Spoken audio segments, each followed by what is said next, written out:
Hello दोस्तों, welcome to my YouTube channel the NCERT series. इस चैनल पर आपको क्लास 6 से क्लास 12 तक के सभी एनसीईआरटी पुस्तकों का अध्ययन कराया जाएगा। जैसे कि आपको पता है, किसी भी कॉम्पिटिटिव एग्ज़ाम में एनसीईआरटी का अहम भूमिका होता है। Like UPSC, state PCS and other competitive exam में भी आपको एनसीईआरटी के अच्छे खासे प्रश्न देखने को मिलते हैं। इन सभी बातों को ध्यान में रखते हुए आज हम शुरू करने जा रहे हैं प्राचीन इतिहास, जिसमें क्लास 6 से क्लास 12 तक के एनसीईआरटी पुस्तकों का सभी तथ्य शामिल रहेंगे। तो दोस्तों, किसी भी सब्जेक्ट को पढ़ने से पहले आपको उसका सिलेबस जानना बहुत ही महत्वपूर्ण होता है। तो आज के इस लेक्चर में हम प्राचीन इतिहास के सिलेबस को जानेंगे कि हमें क्या क्या पढ़ना है और किस क्रम में पढ़ना है। तो चलिए चलते हैं आज के इस वीडियो में प्राचीन इतिहास के सिलेबस को जानते हैं। तो दोस्तों, सबसे पहला चैप्टर आपका होगा प्राग इतिहास यानी पाषाण काल, जिसका समय काल होगा प्रारंभ से लेकर 3000 ईसा पूर्व तक।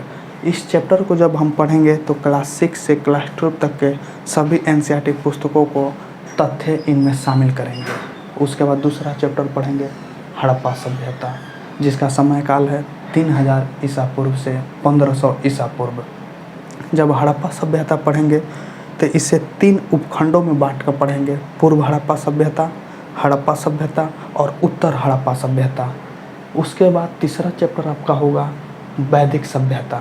वैदिक सभ्यता का समय काल है 1500 ईसा पूर्व से 600 ईसा पूर्व तक। उसके बाद वैदिक सभ्यता पढ़ने के बाद चौथा चैप्टर आपका होगा महाजनपद काल। महाजनपद काल का समय काल है 600 ईसा पूर्व से 324 ईसा पूर्व। महाजनपद काल को पढ़ने के दौरान हम पढ़ेंगे इसमें बौद्ध धर्म, जैन धर्म, जिससे आजकल आपको बहुत सारे क्वेश्चन देखने को मिलते हैं। यूपीएससी एग्ज़ाम में विशेष तौर पे मेंस में बौद्ध धर्म, जैन धर्म से आपको क्वेश्चन देखने को मिलते हैं। पांचवा चैप्टर आपका होगा मौर्य काल, जिसका समय काल है 324 से 184 ईसा पूर्व। मौर्य काल पढ़ने के बाद आपको छठा चैप्टर पढ़ना होगा उत्तर मौर्य काल, जिसका समय काल है 200 ईसा पूर्व से 300 ईस्वी तक। जब ये 6 चैप्टर हम पढ़ लेंगे तब 7वां चैप्टर हम पढ़ेंगे दक्षिण भारत। दक्षिण भारत जब हम पढ़ेंगे तो दक्षिण भारत के प्राग इतिहास से शुरू करेंगे, पूर्व मध्यकाल पढ़ेंगे और मध्यकालीन भारत पढ़ लेंगे।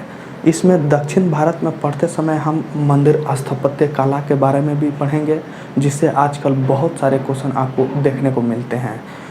जब 7वां चैप्टर दोस्तों हमारा हो जाएगा तो उसके बाद हम पढ़ेंगे 8वां चैप्टर, जिसका नाम होगा गुप्त काल, जिसका समय काल है 319 ईस्वी से 550 ईस्वी। गुप्त काल पढ़ने के बाद 9वां चैप्टर आपका होगा उत्तर गुप्त काल, जिसका समय काल है 550 से 750 ईस्वी। जब ये 9 चैप्टर हम पढ़ लेंगे तो उसके बाद पढ़ेंगे वर्धन काल, जो कि इसी गुप्त काल के अंतर्गत एक छोटा सा काल आता है वर्धन काल, जिसका समय काल है 606 से 646 ईस्वी। तो इसको हम वहाँ पे पढ़ लेंगे। उसके बाद आपका लास्ट चैप्टर होगा पूर्व मध्य काल, जिसका समय काल होगा 750 या 800 से लेकर 1200 ईस्वी तक।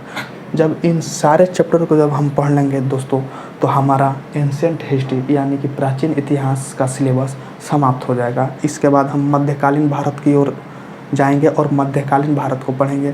मध्यकालीन भारत पढ़ने के बाद हम आधुनिक इतिहास पढ़ेंगे।